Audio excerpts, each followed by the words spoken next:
Well, Bayern Munich, they had qualified as top of the table, but they just needed to continue their role. Remember, 7 points clear of Atletico Madrid. Last time they lost in the Champions League, so they still kept on with their form, scored the needed goals. And Atletico, on the other hand, they needed not to lose to finish second, but they still did the job very well. And I think they are back to their defensive solidity. Even in La Liga, they considered just 2. So I think the second round will definitely be very interesting. But it showed again why he's one of the most important players for Real Madrid. Remember when he got injured, they struggled, lost some games. Before last weekend, they went on 4 games without a win. But Benzema got back. It feels like the team is in harmony. And the older men have really stepped up. Ramos in defense yesterday. Luka Modric, someone said he's probably 25 and lied about his age.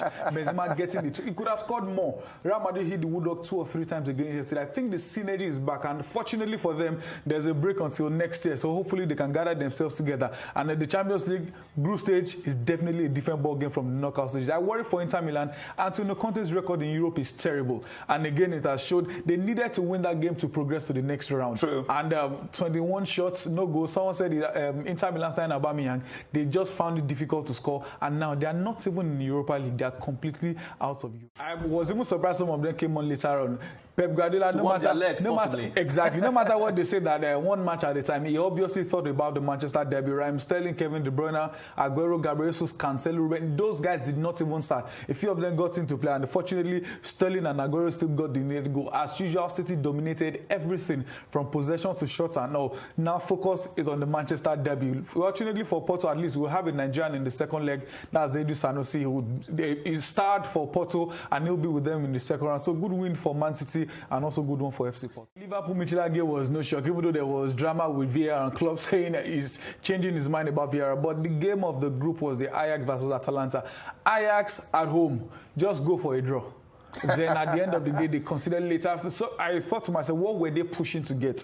If the game ended a draw, it pays Ajax more, but they kept on pushing all out to get the goal. And Atalanta had the wrongest team and they got punished. Now they're in the Europa League, and Atalanta, for the second season running, they're in the second round of the Champions League. All right. First up, it's important to know the best team in quotes are the ones that finish first, but you cannot underrate some teams in second place.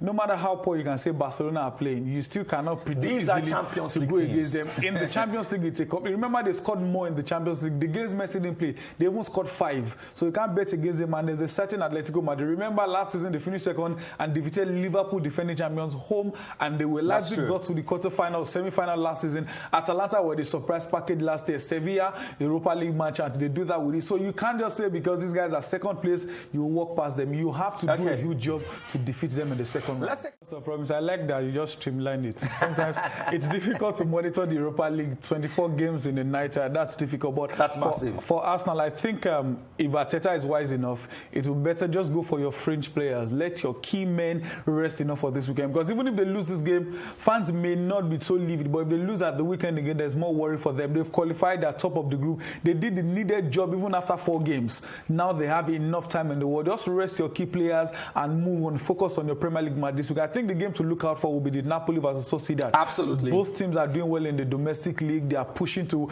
at least get to the Champions League for next season. That will be a great time to look forward. Hopefully, some are saying Osimhen is back in training.